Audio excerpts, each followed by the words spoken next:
السلام عليكم. اسمي بالحبيب محمد. خدام في هذه الشركه من 2004 حتى حاليا. شركه لا كنا بدينا في تيكميد عاد دخلت سيطا. كنت شاف سيكتور. واحد النهار جا واحد الملف مطلبي، لقينا شي 37 واحد ما خداوش البريمات ديالهم وهذاك الشيء. نضنا منين شلنا الظلم كاين هنا، مشينا ليمتي في كازا بز مع يوقفوا مع هاد الناس اللي ما خداوش لي بريم وهادو. الناس من كازا تيعطيونا حنا هنايا بان هضروا مع المدير ديالنا، تنجيو تنلقاو راسنا موقفين حنا ثلاثه الناس. يعني بقيت كممثل النقابه وبقيت تناضل مع الناس تما في النقابه ديالنا. ترجعت للشركه. منين رجعت هاد الايام زاد داك الظلم اللي كنا تنشوفو، ديك يعني واحد شي حاجه لا تصور. العامل ما ساوي والو في هاد الشركه. درنا هي هذيك. انا شاف سيكتور تنعمل، صيفطوني شارجور قلت لهم ماشي مشكل، صيفطوني العتله قلت لهم ماشي مشكل، صيفطوني البلاصه اللي تنسكن فيها يعني باش ينتقموا كما بغاو. نهار اللي درنا مكتب ديال سيديتي، هو راه غير جددنا المكتب من سيديتي اللي كانت. هادشي اللي وقع قبل الطرد الاول. قبل كيفاش جا الطرد الاول؟ الطرد الاول مشينا كما عاودت لك، قلت لك راه مشينا كان واحد 37 واحد ما خداوش البريمات ديالهم كاملين.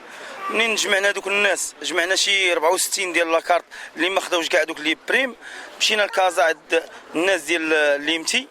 منين جينا من عند الناس ديال ليمتي تلقاو التوقف ديالنا، يعني ملي عطاوهم الاسماء اللي جاو عندهم ليمتي في كازا. منين جينا هنا دخل العمل ديالنا تلقاو راسنا مطرودين، انا وفزي ونور الدين الزاهر. يعني بقيت تنقاوم انا ووليداتي بالجوع، يعني ما تلقى لا حليب لا والو. والناس تيتعاونوا معنا، ماشي نكذبوش، الناس تيتعاونوا معنا اللي هما رجاله وتيبغيو ياكلوا شي حاجه بعرقهم، راه تيتعاونوا معنا. خلي المثال بقيت نقاوم انا ووليداتي وهاد المراه اللي عطاني الله، يعني صابره معايا. يعني تنديروا واخا هاد العمل ديال النقابه فيه شويه ديال المشاكل، ولكن راه صابره معايا. هي اللي ولات تصرف على الراجل. المراه تخرج تبيع حويجات هذه يعني باش توكل واحد الراجل اللي هو مطرود من الشركه.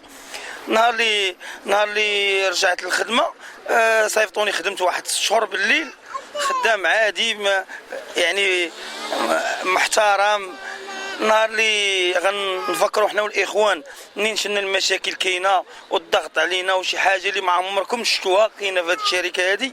نقدنا كاينين واحد الرجال اللي هما 7 ديال الناس تجمعنا، قلنا حشومه نشوفوا هذا الظلم، اجيو نرجعوا هذاك المكتب ديال سيديتي اللي كان نحيوه. وفعلا حيناه نهار 24 فهاد الشهر هذا. حيناه نهار اللي غنديروا اول نهار غنديروا النقابه، دازت الغد الاخر ملي غنوصلوا الشركه بان دارت النقابه تجدد المكتب ديال سيديتي.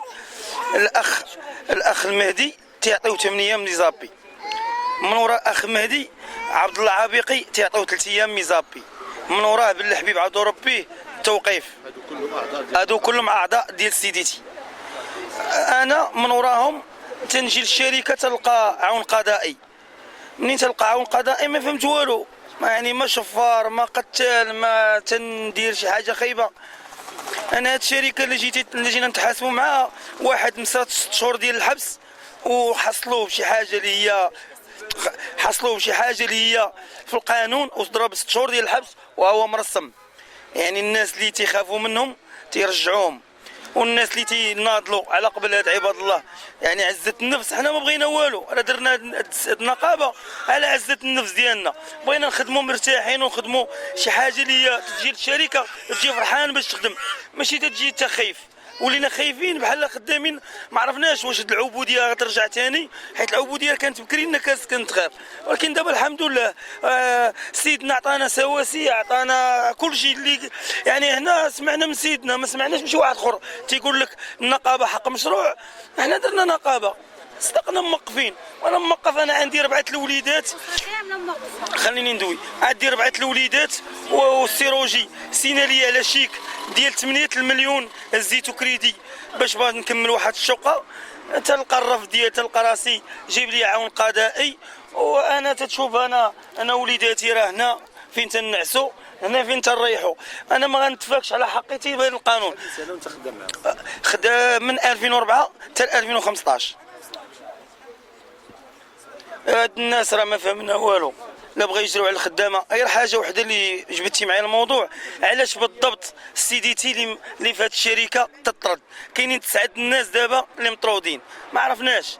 انا هو العاشر دابا. الناس اللي نقلوهم من المحمديه لكازا، يعني كاينين 9 الناس اللي طردوا لحد الان، وانا هو العاشر دابا. هادشي علاش؟ على قبل السيديتي، على قبل فيك واحد الريحه ديال الرجوله.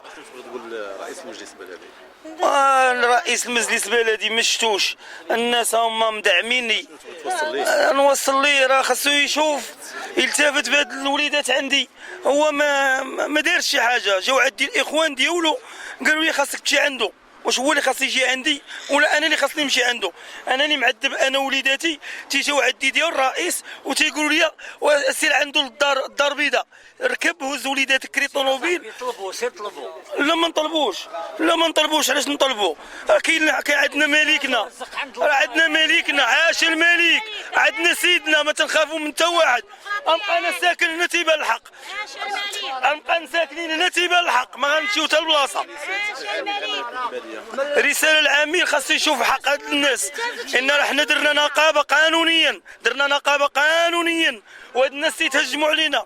صحابي كاملين، هاد 7 الناس، هاد 7 الناس كاملين الوحيدين اللي تيضربوا العتله في الشركه. يعني باش يحيدوا لهم والو، راه باقيين مناضلين، ما غيموتوش. حنا ما نموتوش، حنا غنموتوا.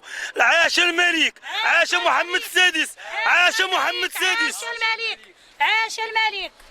هذه بلادي. كاتب عام مكتب النقابي كونفدرالي في شركه سيطا. كيفاش كتشوفوا الطرد ديال العضو ديال احنا اصلا التواجد ديالنا هنا هو كتعبير للتضامن لا مشروط مع الاخ والزميل ديالنا في المكتب اللي تعرض للطرد التعسفي من طرف الاداره، لا لشيء الا انه ينتمي الى مكتب النقابي الكونفدرالي. وهذه الاجراءات ديال الاداره تجاه العمال الكونفدراليين ماشي هذا هو اول عمل ديال الطرد، اول اجراء ديال الطرد في حق العمال الكونفدراليين. فهناك سلسله طويله من فزي، كوديا، صديق، حافظ، واحد المجموعه ديال الاخوان اللي بخصوص الكونفدراليين اللي تم الطرد ديالهم تعسفيا على اساس انهم على اساس الانتماء النقابي ديالهم. وحنا يعني الشركه ماشي ضد الشركه، الشركه هي مصدر الرزق ديالنا، حنا كنعيشوا بها وكنعيشوا منها وكيعيش ولادنا منها. حنا وماشي هي الاهداف اللي والافكار اللي كتروج يعني الاداره وبعض المنتمين المهللين للاداره بان حنا واعيين كل الوعي ما الاهميه ديال الشركه اللي كتلعبوا في الحياه الاجتماعيه وحتى في الاقتصاد الوطني، ما كتوفروا من مناصب الشغل باعتباره هو الوسيله الوحيده لحفاظ كرامه الانسان، ولكن انها ملزمه باحترام كرامه الذين يشتغلون بها وصيانه حقوقهم الفرديه والجماعيه. انت ككاتب باش كتعيشوا مع الوقت بين الاكراهات ديالكم نتوما والطرد ديال الزميل ديالك؟ احنا كنعيشوا اكراهات، يعني اكراهات كبيره. بالخصوص احنا دابا راه متعرضين للطرد، احنا دابا مهددين بالطرد يعني. وهاد اشاعات يعني كنسمعوها من خلال الناس اللي كتسرب من الاداره بان هذاك المكتب راه كله غيتطرد. يعني لا مجال لا مكان للسيديتي الكونفدراليه في سيطاف المحمديه، وبالخصوص مع اقتراب الانتخابات ديال منادب العمال. يعني ما بغيش العمال يعبروا عن الاراده ديالهم للانتماء النقابي. وعلاش بالضبط هاد النقابه اللي مبغوهاش تكون هنا في هاد الشركه؟ كنظن انا الاداره غير موهمينها شي وحدين بان الناس ديال السيديتي ناس مشاغبين، ناس وهما بالعكس انهم الناس اللي واعيين بكل الوعي بالعمل النقابي وبالدور ديال الشركه والحفاظ على الشركه باعتبارها خليه اجتماعيه واقتصاديه وكتساهم في الاقتصاد الوطني. هاد الناس موهمين الاداره، مهمين الناس ديال الاداره بان هاد الناس على هذا الاساس كتاخذ الاداره بالاقوال وبالوصايا ديالهم وكتاخذ اجراءات تعسفيه على هاد العمال الكونفدراليين. توجه النداء ديالك حول الطلب هذا ديال وكنوجه نداء لكل الفعاليات والضمائر الحيه والجهات المسؤوله باش تدخل لوضع حد لهاد التعسفات وهذا التمييز اللي كتمارسوا الاداره ديال هذه الشركه حتى في العمل، في الاجر وفي المعاملات، وعدم احترام كرامه الانسان، لان الكرامه هي كل شيء. شكرا. كيديروا ما بغاو، طرد اللي بغا، يخلي اللي بغا، اللي قال سيدي راه يبقى، اللي قال حقي الزنقه، وراجل توقف مع 4 الدراري والام ديالهم، وعندنا التزامات، عندنا شيكات مسلفينهم على طريقهم باش غردوا هذا الشيء، مشاو للحبس. فين غيمشي هذا الراجل للحبس؟ فين نمشي انا وولادي؟ انا كنت ناشد من هذا المنبر العميل ديال العمليات المحمديه التفت فينا، وتحيه لمالكنا وتحيه لعامل العمليات المحمديه يتشوف فينا لله في سبيل الله، ينصر الظلم لا بان ليه ونصر الحق لا بان ليه، راه هو كيشوف، راه هو كيشوف. شكرا لكم كاملين. طابع الفعل الجمعوي كيفاش كتشوف هذا الطرد التعسفي؟ بصراحة العبارة أنا أتأسف جدا للوضع المزري اللي وصل ليه الصديق الرفيق، لأنه هو صديق طفولة أولا، داز معايا في العمل الجمعوي لسنوات عجال في التسعينيات على ما أعتقد الأخ عباس، ومن هالمنبر أنا أؤازره وبالقلب ديالي وبالروح ديالي وبالوداد ديالي وبكل شيء، لأن الوضع الاجتماعي اللي كنشوف فيه حاليا بالمباشر وضع لا يرثى له. واش ما كتشوفوش انتم كجمعويين كتحملوا المسؤوليه ديالكم في هذا الطرد؟ طبيعة الحال، لأن من بين الأهداف المسطرة عندنا بجمعية الكرامة والإنصاف في التنمية الاجتماعية الصعيد الوطني هي الدفاع عن حقوق الإنسان، ومن هالمنبر حنا جينا لأساسنا باش نساندوا، لأن بحال الحالات راه ما شاء الله وصافي، راه كنقول ليه الله ياخذ ليه الحق في اللي كان اللي حيله والسبب انه باش يتعرض للطرد ويتعرض للتشرد للشارع العام، لان هذه مأساة وكنعتبر انا كارثه بشريه. ما انا صراحه تصدمت في هادشي اللي كان كيصرح به هو والوداد ديالو. انا كنتاسف وكان من هذا المنبر كنوجه نداء للسيد عامل صاحب جلاله، لانه خصو يشوف لنا سلطه الوصايه في المدينه يشوف الحال ديال هذا السيد، لانه رب اسره وعنده مصاريف وعنده قال لك كريديات كيتسالو وعنده 4 الوليدات، وهذا الشيء راه عيب وعار، وحنا كجمعيه المجتمع المدني راه غنساندوه وغنبقاو معاه حتى للدقيقه 90 ويبان الحق ديالو. رسالتك رئيس المجلس البلدي؟ بالنسبه رئيس المجلس البلدي الرساله اللي كنوجه ليه هو انه الا كان ساكنه المدينه في 2009 استحقاق الجمعيه خداتو كانه باش ياخذ الامان العاتق له باش يخدم هذه المدينه ويخدم الشباب ديالها، وانه ويساندها في السراء والضراء، يكون معهم في التوجه مرحبا. ولكن للاسف راه 5 سنين ونص هذه ما التمسنا والو، وراه سبق لي شرط ليها في القناه ديال MFM ان راه ما كاين لا تنميه لهم يحزنون، كيبيعوا غير الوهم الساكنه وجعل من المحمديه مقبره جامعيه، وهذا الشيء اللي كاين. بابا الوصف الرياضي كيفاش كتشوف هذه الحاله ديال بالحبيب؟ فعلا هذه الحاله ما كتختلفش على شنو اللي وقع في مدينه المحمديه. انا كنعتقد كاين واحد اللوبي خطير لانقاذ مدينه المحمديه. انا كنظن بان هاد المجموعه اللي احنا فيها وهاد الصفحه ديال اللي نتحد جميعا ضد المفسدين بمدينه المحمديه بين الاهداف ديالها هو اننا المواطن ترجع له الكرامه ديالو. المواطن خصو يعيش في بلاد، وحنا عرفنا المحمديه، عشنا في المحمديه، انا خلقت في المحمديه وعرفت واحد عدد كنشوف المحمديه كتمشي يوم عن يوم. في 20 سنه الاخيره مدينه المحمديه ربما رجعت لما قبل الاستعمار، لان ولا الان شنو الخراب في كل مكان، الازبال هاد السيتا هادو اللي الان ياخذوا واحد القرار بطرد واحد السيد اللي دوز معهم 11 سنه عنده 4 ديال الاطفال. هذا اليوم حنا فاتح شعبان، حنا قريب ندخلوا لشهر رمضان. هاد السيد هذا شنو غادي يمشي يدير؟ داروا له الاهانه اللي ما بعد اهانه، انهم صيفطوه للبلاصه فين كاينين ولادو، فين كاينين اصدقائه، وصيفطوه تما باش يجمع الازبال، وفي الاخير كيطردوه. انا شفت الحجج اللي عندهم، حجج واهيه، حجج مفبركه. هذا السيد، وتكلمت مع المسؤولين ديال السيتا على انهم هذا السيد خصهم يراجعوا القرار ديالهم، وانا كنوعدكم على ان احنا في المجموعه ديالنا ما غاديش نتخلاو عليه، كما ما غاديش نتخلاو على واحد العدد ديال المسائل. بغيت ناخذ هكا فرصه لتواجدكم معنا، وكنشكركم كثير، لان انا سعيد نكون مع الصحافه النزيهه، لانني كبرت في الصحافه النزيهه.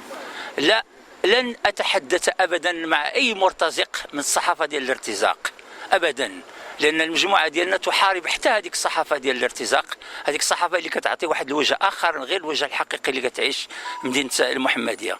بغيت نوصل واحد الرساله لكل الاخوه اللي احنا اليوم وصلنا 10500 ديال المشاركين في مجموعه نتحد ضد المفسدين بمدينه المحمديه.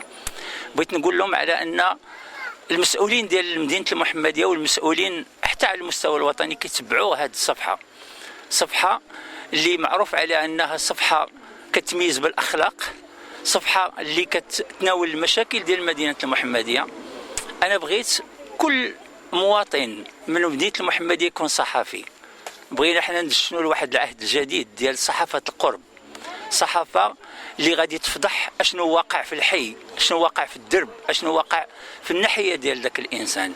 انا اي واحد غادي يجي ويقول لنا خرجوا لارض الواقع ونمشيو نديروا تظاهرات ونديروا، احسن له يمشي يقلب على شي مجموعه اخرى، ما يجيش عندنا. حنا بغينا الناس اللي كيمشيو بعقلهم اكثر ما كيمشيو بالعاطفه ديالهم. والحمد لله في ظرف واحد 6 ديال الاشهر استطعنا اولا باش اولاد المحمديه، ابناء المحمديه يفيقوا للمشاكل اللي عايشين فيها. ابناء المحمديه خص يعرفوا راه ما كاينش شي واحد سوبرمان، شي طارزه هنايا اللي غادي يسكت عباد الله. راه ما بقاش اكثر من انني تضربت في مقهى عمومي ما كيبعدش على 50 متر من المركز ديال الشرطه. خصهم يعرفوا على انني الان وقف امام المحكمه واعتز بذلك، كان غادي نعتز بذلك ونعاودها باش نعاود نوقف مره اخرى. الا كان مع دوك الناس نوقف معاهم ما كاينش شي مشكل، ولكن لن نتنازل. خاص الناس يعرفوا بان ما غادي تغير حتى شي حاجه، واخا يديروا اللي داروا، واخا يهدونا، واخا يضربونا، واخا يحكمونا، واخا يديروا اللي بغاو، غادي اديو الثمن. والمحمديه غادي ترجع لولادها، وغترجع المحمديه نقيه بحال اللي عشناها. كنشكر الجميع اللي ساهم معنا، وكنتمناو ان شاء الله الخير. هذا الموضوع اخي بابا، رسالتك من هذه الوقفه التضامنيه مع الناس المسؤولين ديال المحمديه. نعم، انا رسالتي راه واضحه. الا كيشوفوا الناس باننا حنا دائما نستدل باقوال ديال صاحب الجلاله محمد السادس نصره الله، كنشوفوا عندنا الملك ديالنا داير المكتب ديالو الان في السياره ديالو، ما كانش لا في الرباط ولا في القصر هذه في شي مكان. كتشوفوا هو اليوم كان في بوسكوره، في كل مكان هو كاين. علاش حنا غادي نبقاو جالسين شادين علينا في ديورنا وجالسين كنتناقروا وكنديروا بان راه المسائل ما مزياناش وهذه ما مزيانش؟ حنا اللي خصنا نغيروا ذاك المنكر. حنا الان وقفنا باش غنغيروا هذا المنكر. حنا غادي نوقفوا مع اي واحد مظلوم، حنا ما بجيناش ندابزوا، واخا انه فين ما كنديروا شي حاجه الا وكنشوفوا شي ناس كينبعوا لينا باللافتات، كنقول هذوك صحاب 200 درهم وصحاب 100 درهم هذا بيتقادوا دوك الفلوس. حنا راه واقفين بالعزيمه ديالنا، واقفين باسمائنا، واقفين بصورنا، وغادي نبقاو ان شاء الله واقفين. وهذوك اللي كيقبضوا ديك 100 درهم و200 درهم هذوك من المفسدين اللي غادي نحاربوهم ان شاء الله. وشكرا لكم.